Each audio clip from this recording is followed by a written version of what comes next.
आए, लेकिन हमारा मन नहीं लग रहा है, हमारे मन में कसक है, हमारे मन में कोई ना कोई संसारी खोट है, या संसारी कोई ना कोई आपदा है, विपदा है हमारा कथा में और हमारा पूजा में, तब तपस्या में। हम ये तीर्थ है और तीर्थ में शुद्धता होना चाहिए, सावधानी होना चाहिए, मन में किसी भी तरह का खोट नहीं होना चाहिए। हम जहाँ किसी की कमी देखने के लिए या खोट देखने के लिए नहीं निकले हैं, हम यहाँ तपस्या, साधना और भगवान के प्रति हमारी सच्ची आस्था, हम पूजा करने आए, यार ये सुनने नहीं आए कि भगत जी बालाजी आज क्या कहती हैं। बालाजी तो वही कहेंगे जो शास्त्र कहता है, बालाजी तो वही बताएंगे जो धर्म कहता है, बालाजी तो वही बताएंगे जिसमें आपका कल्याण।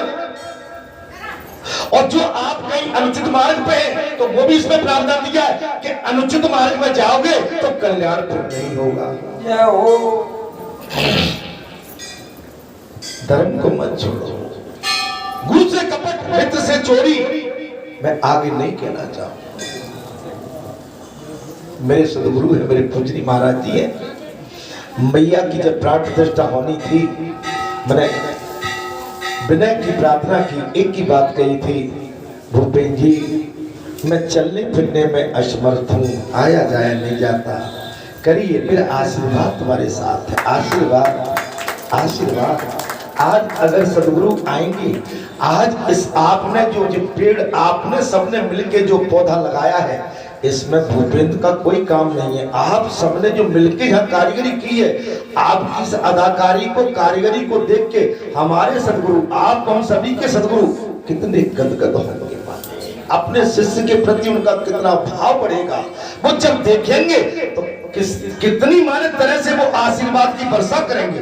आपको हमको इसकी अनुभूति नहीं है। मैं एक बात बताता हूँ, महापुरुष चाहता है कि मेरा शिष्य, मेरा बेटा, मेरा समाज, मेरा राष्ट्र, ये राष्ट्र की जनता भटके नहीं, बस आप भटके हो नहीं तो कल्याण तय है, और भटक गए तो कल्याण मेरे भाई नहीं है।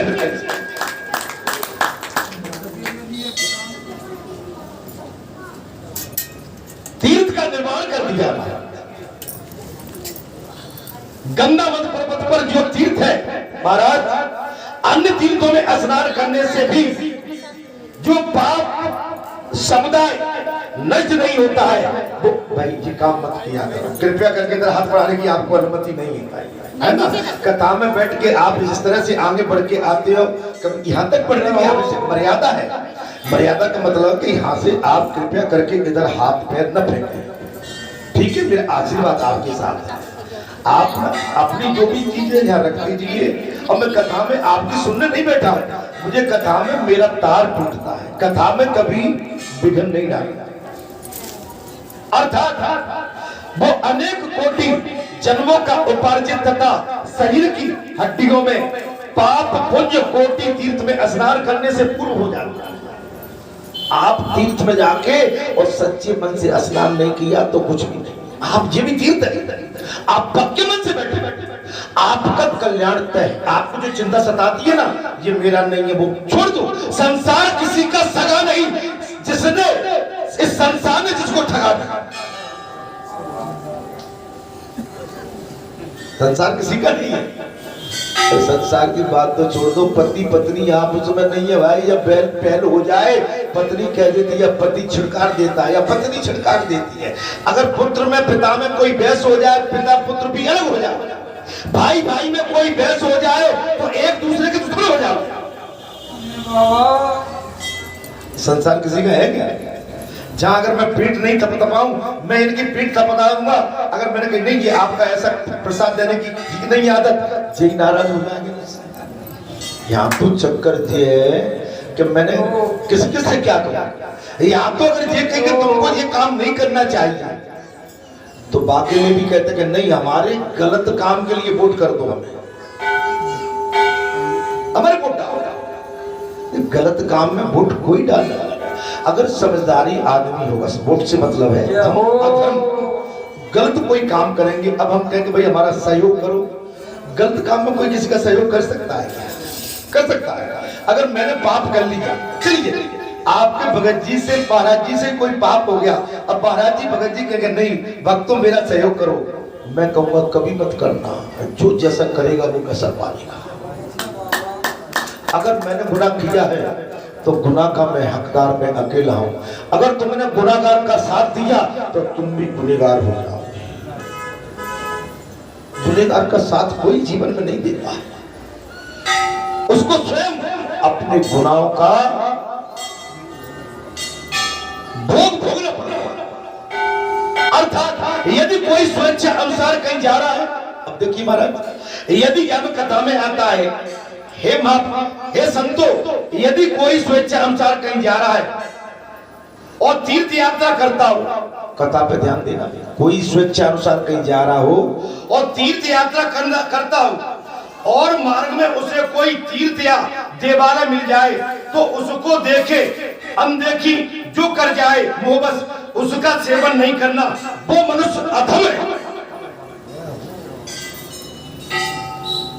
आप तीर्थ में जा रहे हैं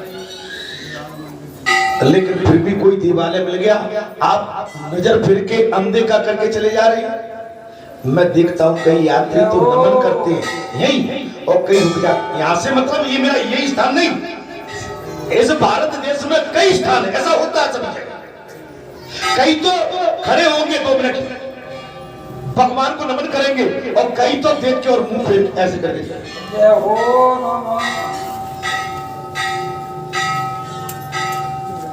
वो अधम होता है। देखिए अब इसमें कह देंगे भाई कि वो तो मुझसे कह दी थी, और कथा ये कह रही है, देखिए यदि कोई स्वेच्छा अनुसार कहीं जा रहा हो या तीर्थ यात्रा करता हो और मार्ग में उसे कोई तीर्थ या देवालय मिल जाए तो उसको देखे या सुनकर भी जो मोहब्बत उसका सेवन नहीं करता है, वो मनुष्य अधम है, बड़े नीचे।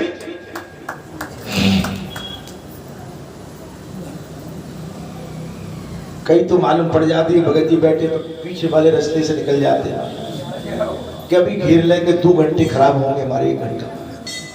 मेरा एक उदाहरण दे रहा हूं, हमारे पंडित जी बैठे हैं, महापुरुष 4 बैठे, अरे भाई वहां तो मंदिर पर 5-7 लोग बैठे हैं और हम निकलेंगे तो राम राम तो करना पड़ेगी, और राम राम करना पड़ेगी तो रुकना पड़ेगा तो हमारा काम बिगड़ेगा संसार का। ये माने ये भगवान कह रहे कि नहीं, आप आइए, काम संसार का तो आज नहीं कल हो जाएगा। आप पानी के लिए कितनी मन्नत कर रहे हैं, थोड़ा थोड़ा गिर रहा है ना पानी। कल ग्वालियर शहर में 7:30-8 बजे बढ़िया पानी गिरा, लेकिन आपके इधर क्षेत्र में नहीं है, नहीं है ना, बिल्कुल नहीं है। तो ईश्वर की लीला नहीं है तो क्या है। अब कोई कह रहे महाराज गर्मी के माहे मरे जा रहे हैं, महाराज शरीर जल रहा है, मेरी चिंता मत करो, अभी और जलेगा। हाँ अभी तो कुछ नहीं है भाई, जैसा जैसा कलयुग का प्रभाव आएगा हमारे शरीर में आग और अधिक जलेगी, क्योंकि हमारा स्वाद मन का ठीक नहीं है, हमारे आचरण ठीक नहीं है, हमारे आचार विचार ठीक नहीं है। तो आचार विचार और मन का स्वाद ठीक नहीं तो अग्नि तो शरीर में जलनी जलनी है मेरे भाई, आप समझ सकते हैं। इस साल जैसी गर्मी कभी आपने शायद लगभग देखी है। मार्च जैसा ही लगा है, मार्च अप्रैल मई जून एंड जुलाई गर्मी बेहाल कर रही है, आदमी त्रस्त है, त्रायमाम मची हुई है, बेचैन है आदमी। इस साल गर्मी धूप भी बहुत बड़ी तेज, आप समझ सकते हो जी। हमारी आपकी नादानी है, ना इंसाफी है कि हमने अपने सनातन को स्वयं उसको इतना हल्का छोटा मान लिया कि हमें जो कुकर्म नहीं करना चाहिए वो हम कुकर्म कर बैठे। प्रभु रो रहे हैं। अभी टीवी डिबेट में देखो तो हमारे कुछ हिंदू आपके सनातनी हमारे कुछ मुगलों का साथ दे रहे हैं, उनकी जय जयकार कर रहे हैं, वोट मिल जाए। उनने चैलेंज दे दिया है, अभी हम 40 करोड़ हैं और तुम 100 करोड़ हो, बस 2% और हो जाने दो। वैसे तो वो ललकार रहे हैं कि आ जाओ हम निपटा लेते हैं तुमसे। मुझे नहीं बोलना चाहिए, इसमें चला जाता है हमारा, इसमें आवाज चली जाती है ना। आप समझना, मेरी बात को समझिए, चलने दो कोई बात नहीं। लेकिन आप कहां अपना सनातन धर्म, अभी कल मैंने उसमें डिबेट में चल रहा था, गत 30 साल के अंदर जो हमारी नई आने वाली जनरेशन है, अगर नहीं सावधान हो गई, नहीं सचेत हो गई, सनातन धर्म को नहीं देखा, हम केवल तेरी मेरी के चक्कर में रहे, हम वोट बैंक के चक्कर में रहे, तो जो मुगलों ने पहले 800 साल राज किया था वही युग आने वाला है। ज्यादा नहीं, हमारी स्वयं की संतान देखेगी उसे को, कब? जब हम सावधान नहीं हुए तब।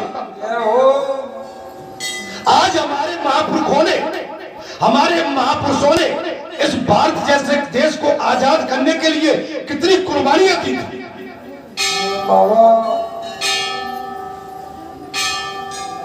और हम घर में कह रहे कि तूने मुझ पिछोड़ा नहीं उड़ाओ, तूने मुझे सौंपी नहीं दी हती, ब्याह में मां 10 रुपया की अंकमाला मिलनो ही नहीं दी हती, मुझे बाध्या देव, और बे आएंगे तो अंकमाला कहां से ले लेगा? फिर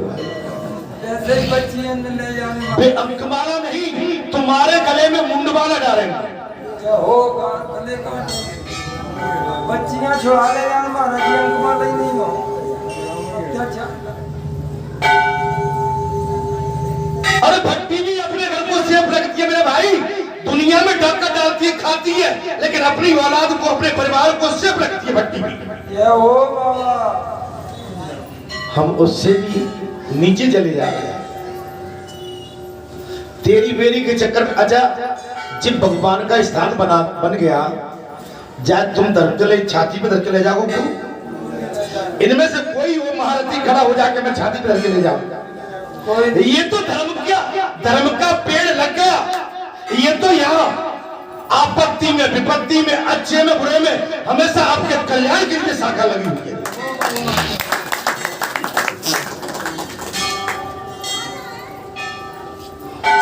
आप अच्छे काम का समर्थन करें।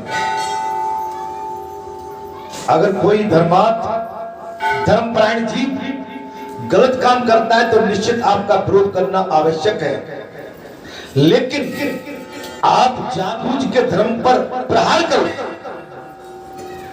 उसको पंगु करने की कोशिश करो, तो धर्म कभी पराजित नहीं हुआ है। इतिहास इसका साक्षी है।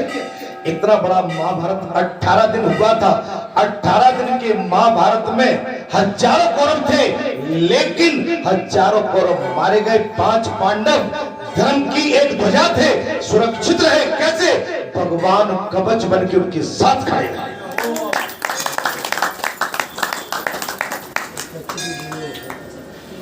भगवान का रथ, भगवान की डोर जिसके हाथ में है, कोई माई का लाल ऐसा जन्मा नहीं है उसकी पराजय हो जाए। कब? तब वो उस रथ पे बैठने वाला सत्य धर्म से बैठा हुआ है, तब। और भगवान भी अपने रथ में जब डालते हैं, जब बिल्कुल तौल लेते हैं, तब। बगैर तौले मोल नहीं किया जा सकता है। कोई आके मुझसे कहे कि हमें गुरु दक्षिणा दे दो, मुझे एक बार नहीं 10 बार सोचना पड़ेगा। रुक जा मेरे भाई, गुरु दक्षिणा तुम चलते फिरते में लेना चाहते हो कि सेवकाई भाव लेके आयो कि यहाँ आके सेवादार और सेवा करोगे?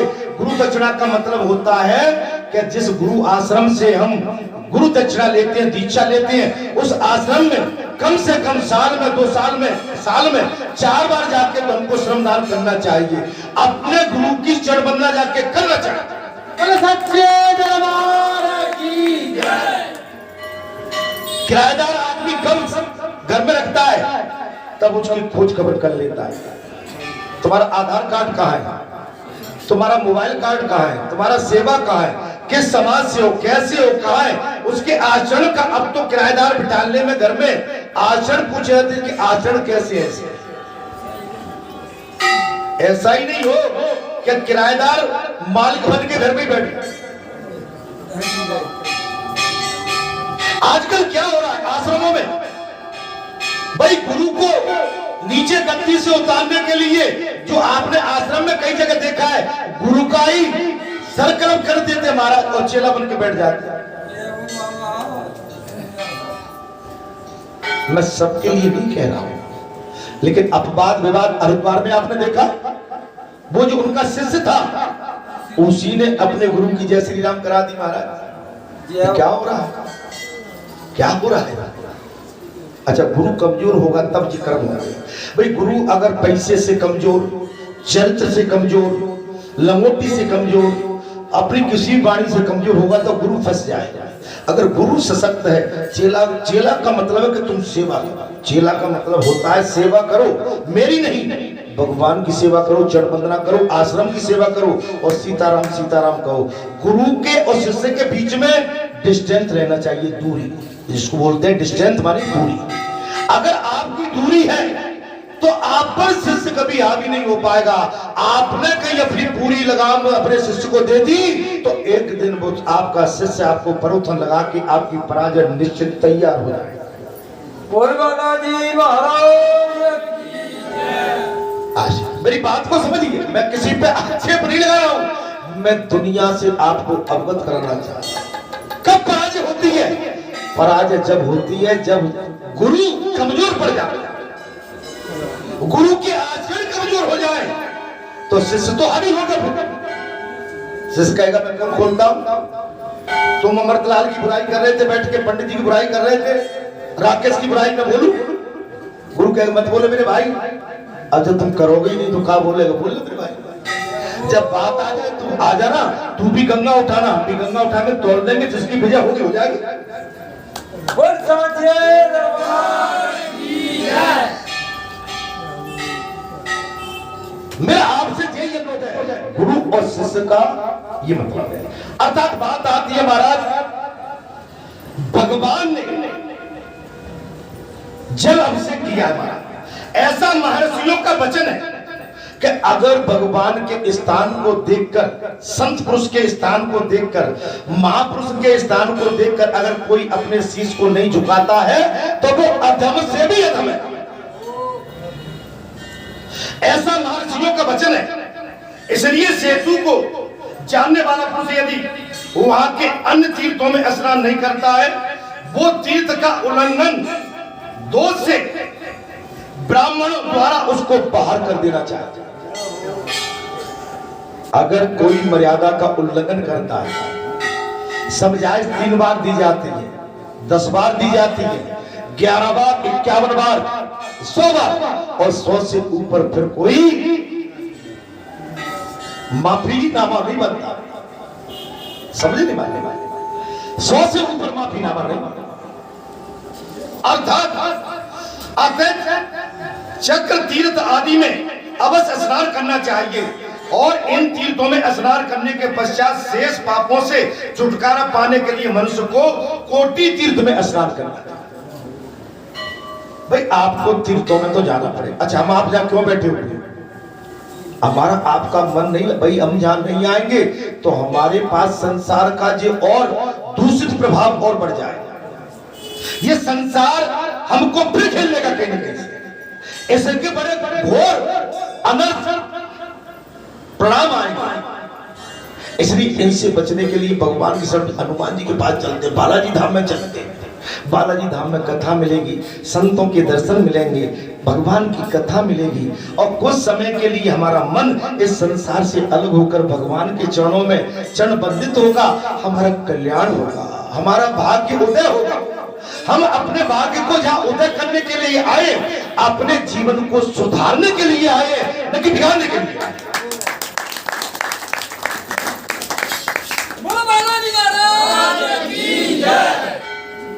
एक विद्यार्थी किसी विद्यालय में पढ़ने के लिए, ज्ञान लेने के लिए जाता है, वो अपने जीवन को अज्ञान में नहीं झोंकता है, ज्ञान में झोंकता है। वो एक डॉक्टर बनता है, एक इंजीनियर बनता है, एक IAS बनता है, एक IPS बनता है, कोई बड़ा राजनेता बनता है, कोई बड़ा डॉक्टर बनता है, कोई बहुत बड़ा वैज्ञानिक बनता है।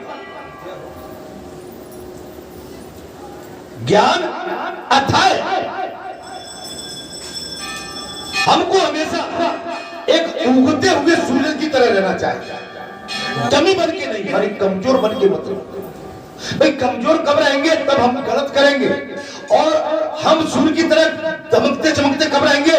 तब हम किसी के फंदे में या किसी के बंधन में नहीं बंधेंगे तो हमको कोई टच करने वाला नहीं। आज का संसार तो मेरे भाई दूसरे की पीठ पे या कंधे पे धर के ठाई ठाए ठाए अपना काम बना। बोल बालाजी महाराज की जय। अपना काम बनता, बाहर में जाए जनता। इसलिए अपने कंधे को सुरक्षित रखो। ये कंधा बहुत महत्वपूर्ण है। ये कंधा इस संसार का वजन उठाने के लिए सक्षम है। ये कंधा संसार के घिनौने वजन को उठाने के लिए नहीं है। ये कंधा धर्म के वजन को उठाने के लिए तैयार है। धर्म का वजन, और धर्म से बड़ा वजन संसार में कोई नहीं। आशीर्वाद पुत्रवती भव कल्याण भव। मैं एक ही बात कहूंगा आपको, कल्याण जब होता है और गुरु की जब सेवा होती है और गुरु का महापर्व आता है, गुरु का कपाट हृदय खुल जाता है। अगर भूले भटके शिष्य होते हैं तो गुरु उनके लिए फिर भी आशीर्वाद की वर्षा करता है। गुरु कभी अगर पक्का गुरु होगा तो कपटी नहीं होगा, और शिष्य भी पक्का शिष्य होगा तो कभी कपट नहीं करेगा। गुरु गोविंद दोनों खड़े कीके लागू पाए, और बलिहारी गुरु आपकी सो गोविंद ये बताए। बड़ी मुश्किल में तो मित्रता होती है, बड़ी मुश्किल में इस तरह के आयोजन प्रयोजन संगम मिलते हैं। बड़ी मुश्किल में ये सुंदर अनुभव की अनुभूति होती है। बड़े सुंदर मंगल गीत आचरण हमको कहने और देखने के लिए मिलते हैं, लेकिन इनसे भी हम भटक जाए तो कल्याण नहीं है। हाँ, आपके भगत जी रोज वाले ये कोई नए नहीं है, आपके महाराज जी रोज वाले ये आपके ये कोई नए नहीं है। लेकिन अगर आप अपने महाराज जी में कोई नयापन देखोगे कब? तब संसार के चश्मा को उतार दोगे, तब आपके अंदर स्वयं मान पड़ जाएगा कि आपके भगत जी और आपके जिनको आपने अपना मान रखा है उनके अंदर क्या है, अच्छा है कि बुरा। संसार का चश्मा उतार के देखो, संसार के चश्मा से देखोगे तो कोई कहेगा कि मेरे परिवार का बैठा हुआ है, कोई कहेगा मेरे गांव का बैठा हुआ है, कोई कहेगा हमारे समाज का बैठा हुआ है, कोई कहेगा हमारा नातेदार बैठा हुआ है, कोई कहेगा मेरा पति बैठा है, कोई कहेगा मेरा पुत्र बैठा है। अगर संसार का चश्मा उतार दोगे तो केवल आपको बालाजी बालाजी दिखेंगे, यहाँ पर कोई और कोई नहीं दिखेगा।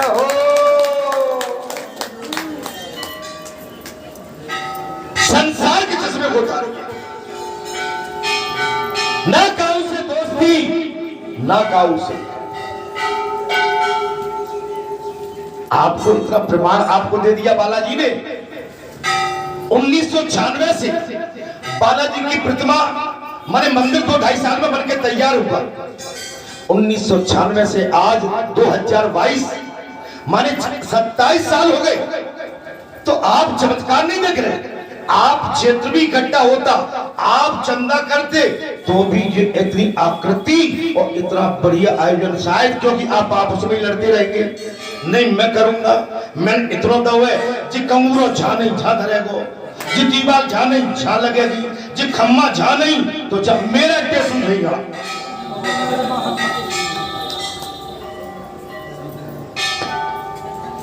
धर्म किया यहाँ के पुरखों का मैंने भाव देखा। यहाँ के पुरखा कहते थे जब मैं इंस्पेक्टर की क्षमा करेंगे तो संसार की बात करता हूँ, आज से 35, 28, 38 साल पहले जब मेरा इंस्पेक्टर के लिए चयन हुआ, इंस्पेक्टर का चयन बड़ा माना जाता था। 38 साल पुरानी 35 साल पुरानी बात पे आप जा सकते हैं। आज से 38-35 साल पहले एक इंस्पेक्टर का पद क्या होता था? जब हुआ तो गांव के पुरखा कहते थे, बात से कहना भूपेंद्र से कि वहां बैठा हुआ है एक कोई अच्छी सी धर्मशाला या एक कोई यहाँ के प्रवासियों के लिए एक कमरा तो बनवा देना। अब देखिए तुम एक कमरे की बात करते हो, यहाँ तो 100 बीघा का कमरा बन गया आपका। मेरे उन पुरखों ने, मेरे उन क्षेत्र के और मेरे उन संपूर्ण बस्ती के पुरखों ने मुझे जो आशीर्वाद दिया था, मैं आज उसी आशीर्वाद से चल रहा हूं। मैं हर बात को पकड़ के रखता हूं। मेरे मन में ये नहीं कि जी मेरे पिता है तो मैं केवल पिता की तारीफ करूं। अगर मेरे क्षेत्र के, मेरी बस्ती के किसी भी पुरखा ने अगर मेरा अच्छे काम में और मेरे को आशीर्वाद दिया, भले मेरा उन्होंने भाव मुझ पर पुण्य रखा हो तो भी मैं उनका ऋणी, क्योंकि मेरे वो पुरखा है। मैं एक ही चीज जानता हूं, और पुरखों का हमेशा सम्मान करना चाहिए, हमेशा। भाई छोटा सा गांव, छोटी सी बस्ती, बरेटा में 10 गांव, बरेटा में 10 घर हैं।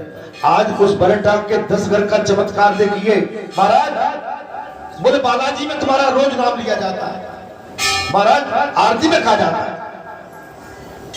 अब आप समझ लो कि बरेठा का रोज नाम लिया जा रहा है। इसमें क्या बरेठा वासी खुश नहीं है? मुझे रिश्ते में क्यों तोलती हो, नाते में क्यों पेटते मुझे? अरे भाई अच्छे अच्छे संत खिसक जाते हैं, मैंने देखा कि लंगोटी लगा के भाग जाते हैं, और मौका पड़ता है तो घर में आके फिर खेती करते हैं और परिवार में फिर मिल जाते हैं। एक मैं संसारी जीव होके भगवान के बस में हूं। मैं 22 साल से बरेटा गांव के अंदर नहीं गया, 22 वर्ष मुझे हो गए। इससे पहले नौकरी पे रहा, इससे पहले जब यज्ञ हुआ था तो मैं एक दिन के लिए पूरी बस्ती के घर घर जाके, मैं द्वारे द्वारे जाके बैठा था, मैंने उनका आशीर्वाद लिया था। उसके बाद मैं बरेठा गांव में गया।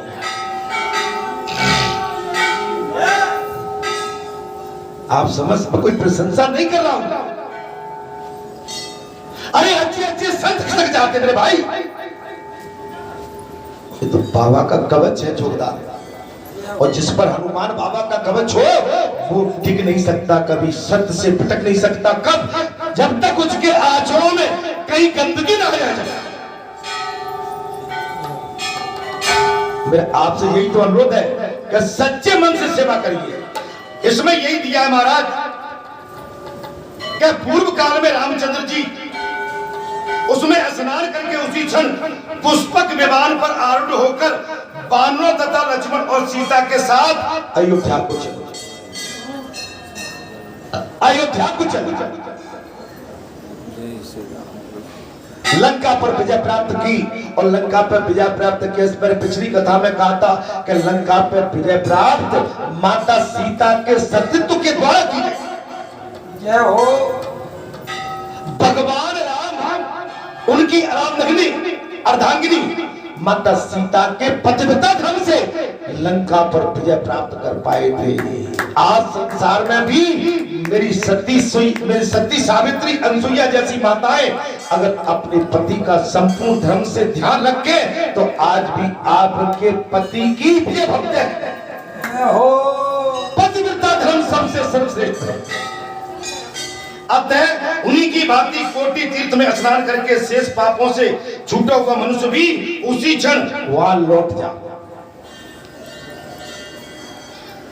तब सूत जी कहते हैं, हे ऋषिवरों, ये श्रेष्ठ तीर्थ सब लोगों में प्रसिद्ध है।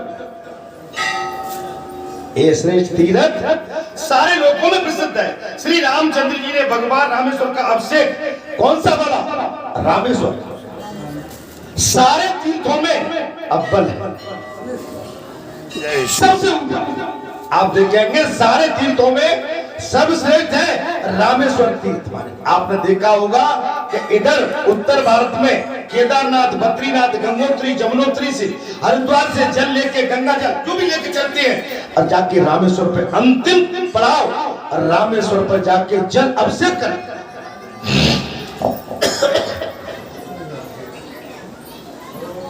रामेश्वर का अभिषेक करने के लिए उसका निर्माण किया गया। भगवान रामेश्वर का अभिषेक करने के लिए ही भगवान शंकर के उस स्वरूप का निर्माण किया।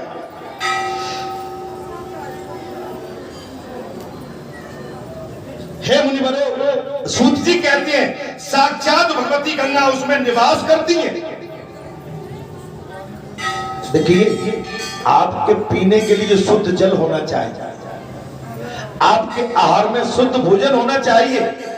लहसुन, प्याज, गरम मसाले, मांस, मदिरा आदि आदि ये नहीं होना चाहिए।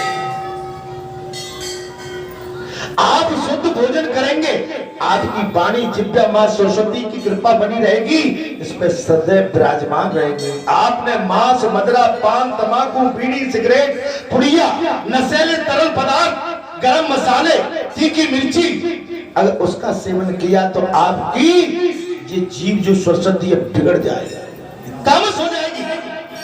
आप बोलोगे कुछ निकलेगा, बोलोगे कुछ निकलेगा। इसलिए इस सरस्वती को साफ करके रखिए। साक्षात भगवती गंगा उसमें निवास करती है। आप भोजन शुद्ध जल में, आपको जल अगर शुद्ध नहीं मिले आपका डाइजेशन खराब हो जाएगा। पानी आप इस समय आरओ का पानी पीते लगभग आपके पूरे देश में इस समय आरओ का प्रचलन है। गांव देहात को छोड़ दीजिए, हम कहीं फंस गए वो बात अलग है। नहीं, आजकल तो मिनरल वाटर, जे वाटर, वो वाटर आपका सब घर में चल। तथा तारका ब्रह्म श्री राम जी ने वह स्नान किया है और उस कोटि तीर्थ की महिमा का वर्णन कौन कर सकता? भगवान ने उस कोटि तीर्थ में स्नान किया। युद्ध वंश में वसुदेव नाम से विख्यात एक क्षत्रिय थे जो सूरसेन के पुत्र थे। कौन थे महाराज? युद्ध वंश में वसुदेव नाम से विख्यात एक क्षत्रिय हुए जो सूरसेन के पुत्र थे। और उन्हीं दिनों भोजकुल में देवकी के एक पुत्री थी जो देवकी के नाम से विख्यात थी। भोजपुर में एक देवकी नाम से विख्यात थी। वसुदेव जी ने देवकी से विवाह करके रथ पर आरूढ़ हो गए और अपने निवास स्थान की ओर चल दिए। उस समय उग्रसेन का पुत्र कंस वसुदेव का सारथी बनकर रथ पर हाँकने लगा। इतने में ही बहन और बहनोइयों को ले जाने वाले कंस को संबोधित करते हुए आकाशवाणी हो गई। कहा, सत्युदसन है कंस, जिस देवकी को तुम लिए जा रहे हो उसका 8वां गर्भ तुम्हारा घातक होगा। आकाशवाणी वही जो राम रच रख। आकाशवाणी हो गई, हे कंस, जिस अपनी बहन और बहनियों को तुम रथ में बिठा कर ले जा रहे हो उसके गर्भ से जो 8वां पुत्र होगा वो तुम्हारा काल होगा। ये दिव्य वाणी सुनकर कंस ने तलवार खींच ली और बहन को मार डालने का प्रयत्न किया।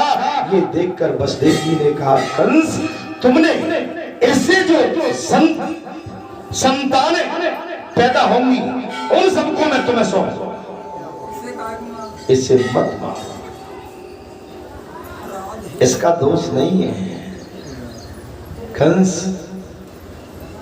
मेरी अर्धांगिनी देवकी से जो संतानें होंगी मैं तुम्हें वचन देता हूं, मैं तुमको सौंपता चला जाऊंगा। ये तुम्हारी बहन है, इसको मत मारो, इससे तुम्हें कोई भय नहीं। कंस, ये तुम्हारी बहन है, इसे मत मारो। वसुदेव ने कहा, इसे मत मारो, इससे तुम्हें कोई भय नहीं है। ये सुनकर कंस ने देवकी को मारने का विचार छोड़ दिया और वसुदेव देवकी के साथ अपने घर को लौट। वसुदेव देवकी को लेकर अपने घर को लौटा। कंस बड़ा दुष्ट आत्मा थे, उसने बहन और बहनोई दोनों के पैरों में बेड़ी डालकर कारागृह में कैद करा दिया। महाराज समझ में आया? अच्छा, कोई रिश्तेदार किसका है बताओ? खास बहन को, खास बहन तो नहीं थी, अब बहन को जाके उसमें कारागार में डाल दिया। आपका खास कौन है संसार में? आपका भाई मैंने माना है, आपकी पत्नी मैंने माना है, आपका पुत्र मैं कह रहा हूं है, आपके प्रिय मित्र मैं कह रहा हूं सब है, लेकिन मौके पर कौन किसके काम आ जाए बात केवल ये है।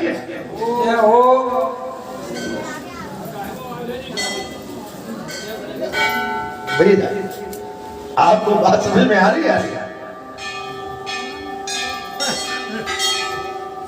बहन कहे कि वीरन मेरा, पत्नी कहे पति मेरा, पुत्र कहे पिता मेरा, माता कहे बेटा मेरा। ये तो संसार का झमेला है। कोई किसी का बात पड़ जाए महाराज, जो सगे हैं जिनके साथ एक थाली में आप भोजन ग्रहण करते हो महाराज, आज संसार इतना दूषित हो गया है मेरे भाई कि सगे सगे में दरार डालना देता है, बस बाकी पीठ इतना ही करते। जय हो भैया अच्छे उठे उठाए दूध में हम पीने के लिए बैठे हैं और माँ की गिर जाए तो पूरा स्वाद खत्म हो जाता है। इतना बढ़िया सुंदर दूध ओटा और माँ की गिर गई तो माँ की ने पूरे दूध को सब सत्यानाश कर दिया। बढ़िया हमारा संसार चल रहा है, बढ़िया मित्रता है, मेरे संतों के साथ सत्संग कर रहा है, कोई कुसंगी आके नेक छछूंदर डाल दे महाराज, सब मिटिया बैठ कोई किसी का बराबर चाहिए, गद्दी चाहिए सबको, गद्दी चाहिए।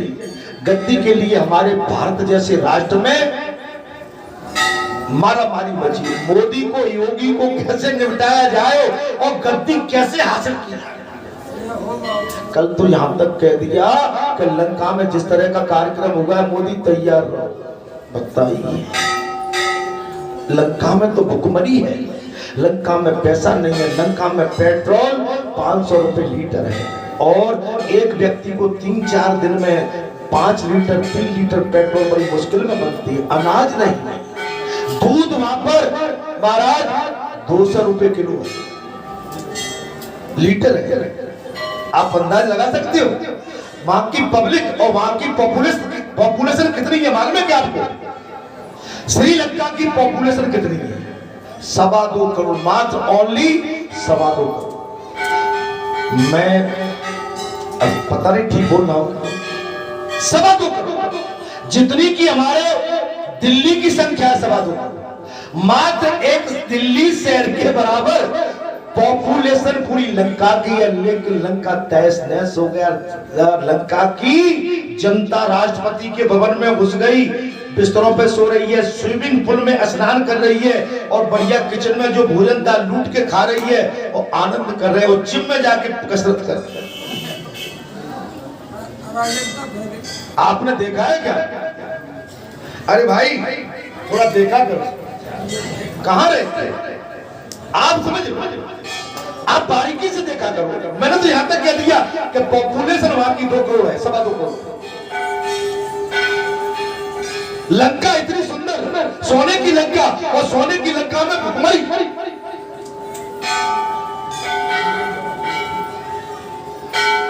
और कुछ उत्पाती क्या करे मालूम है ना? मोदी तैयार हो जाओ, माने उनको तो ध्रुपदी छोड़ना है, उनको तो भारत देश में विनाश करके भारत देश को तहस नहस करके केवल गद्दी एक बार मिल जाए। क्योंकि उनके दाढ़ में जो खून लग गया था, उनकी दाढ़ में जीभ में जो गंदगी का खून लगा हुआ है भ्रष्टाचारी का, अब पच नहीं रहा, कुपच हो गया है। वो बढ़िया तामझाम, वो चकाचौंध, मेरी जय जयकार हो, संसार मरता है मर जाए। आप समझ सकते हैं माने हम पद के लिए कद के लिए कितना गिर सकते हैं। मैं इसलिए कह रहा हूं कोई किसी का नहीं है, और हमारी आपकी यही स्थिति बनी रही तो कल मैं टीवी डिबेट देख रहा था, आने वाली गत वर्षों में हमारी संतान हमारी जनरेशन को कहीं गुलामी का मुंह न देखना पड़ जाए। बचाओ अपने सनातन धर्म की, अपने राज्य की रक्षा के लिए हमको एकजुट में रहना चाहिए। जितने भी हमारे भारत देशवासी हैं हम सब एक साथ हैं, वो किसी भी मजहब का हो, किसी भी धर्म का हो, किसी भी है, लेकिन राष्ट्र का मतलब होता है कि हम एक सूत्र में एक माला में रहें, अपने राष्ट्र को मजबूत करें। और देश मजबूत है तो हमारा सब कुछ मजबूत है, हमारा देश कमजोर है तो हमारा भले ही हमारे घर में अथाह है। मुझ पे इतनी जमीन है, मेरा मोड़ा कलेक्टर है, एसपी है, मेरा बेटा राजनेता है, मैं इतनी जमीन का जो है किसान हूं। कल जाके गई दूसरे चढ़ बैठे तो तुम्हारी जमीन मकान दुकान ले लो, ले बैठ जाए क्या हो। अभी तो केवल जय का क्या बोले, बालाजी गए थे, बोले गए आज भगत जी ने कहा मैं क्या कहा, बोले अजी कह दिया जय में मिलन गए महाराज, जहां में इतनी बड़ी अगरबत्ती लगाई गई कि जहां में भाई जो बात होगी तो वो तो कही जाए, बात होगी कही जाए। आप ये तो प्लेटफार्म सजा है और एक दिन में नहीं सजा है, और सजे प्लेटफार्म पर कोई कहे कि भाई मुझे बोलने दो, ऐसा नहीं। बोलने को मौका जब व्यास गद्दी से आदेश मिले तब मिलेगा, लेकिन हम क्या कि हमें बात करने दो, नादानी। व्यास गद्दी का मतलब होता है हम कितने भी होशियार हैं, लेकिन जब तक वेद व्यास गद्दी से हमें आदेश न मिले, गद्दी माने ईश्वर की गद्दी है, परमात्मा की गद्दी है। बोलने वाला भले ढपोर संग बैठा हुआ है, तुम बहुत होशियार हो, होशियार नहीं हो, तुम्हारे अंदर दक्ष जैसी चतुराई है, अपनी चतुराई संभाल के रखो। उल्टा नाम जपा जग जाना वाल्मीकि भाई ब्रह्म समान।